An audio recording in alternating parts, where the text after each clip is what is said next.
Tout le monde a au moins une fois dans sa vie triché à un contrôle. Coup d'œil furtif ou technique avancée, chacun sa méthode. Mais attention, certains professeurs ont eux aussi leur tactique pour déjouer les plans des étudiants.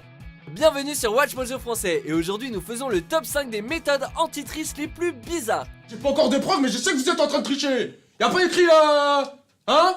Pas du tout, monsieur. Nous publions de nouvelles vidéos chaque jour, alors abonnez-vous pour être au courant des nouveautés excitantes. Pour cette liste, nous passons en revue les stratégies du corps enseignant pour pallier aux problèmes de tricherie et tous les coups sont permis. Ça touche autant les simples contrôles que les examens de haut niveau et ce partout dans le monde. Ce top risque bien de vous passer l'envie de tricher. C'est insupportable, je craque, j'en peux plus. Numéro 5, des chapeaux anti-triche. À l'université de KZSART en Thaïlande, les professeurs ont trouvé une technique plutôt rudimentaire pour éviter que les élèves trichent. Afin d'éviter les regards en biais, les enseignants ont eu l'idée de faire porter aux étudiants des chapeaux en papier. Prenez 2 feuilles blanches que vous agrafez à un bandeau et le tour est joué. Une photo postée sur Facebook a soulevé le débat. L'université a dû s'expliquer. Ils ont justifié cette méthode comme étant un moyen pour les élèves de se concentrer sur le travail. Pas sûr qu'adopter le style œillère de cheval soit du goût de tout le monde. Je mets des œillères, comme les chevaux de course. Et je peux vous dire que ça marche. Numéro 4, pas de soutien-gorge. Et pour gagner du temps à reprendre le dessus... Oh.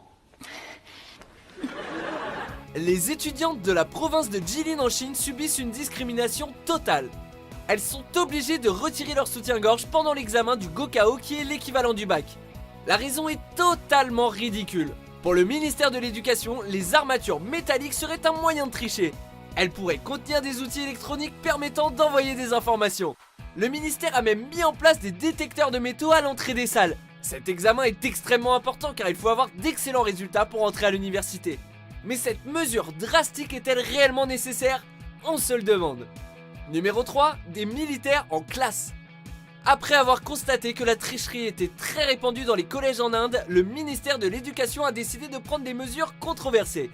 Des militaires ont été choisis pour former des escouades volantes qui surveillent les élèves pendant l'examen du brevet et du bac. Cette surveillance est perçue comme un moyen de sensibiliser les élèves contre la tricherie.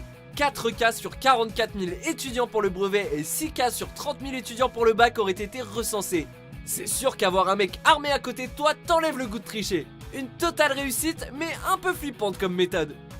Numéro 2, pas d'internet pendant les examens. Gérald, aide-nous, s'il te plaît. Andy, mais qu'est-ce qui se passe? À la maison, on n'a plus internet. Pendant les périodes d'examen, le gouvernement irakien a tout simplement décidé de couper internet dans tout le pays. Tous les citoyens irakiens ont la joie de partager cette mise à l'écart du reste du monde. Cette interruption qui dure en général une période de 3 heures a été dénoncée par plusieurs groupes humanitaires car elle nuit aux entreprises du pays. Le but de l'interruption est de déjouer les élèves qui parviennent à dissimuler leur smartphone jusqu'à la salle d'examen. Apparemment c'est très efficace, le taux de tricherie aurait considérablement baissé, mais c'est quand même très drastique. Cite un flash spécial. Internet est de retour. Mais ces 24 heures d'horreur n'auront pas été sans conséquences. Plus de 7500 morts, Putain les mecs, 3200 blessés, Internet est revenu. près de 500 disparus sur les problèmes de tricherie. Avant de révéler notre premier choix, voici quelques mentions honorables.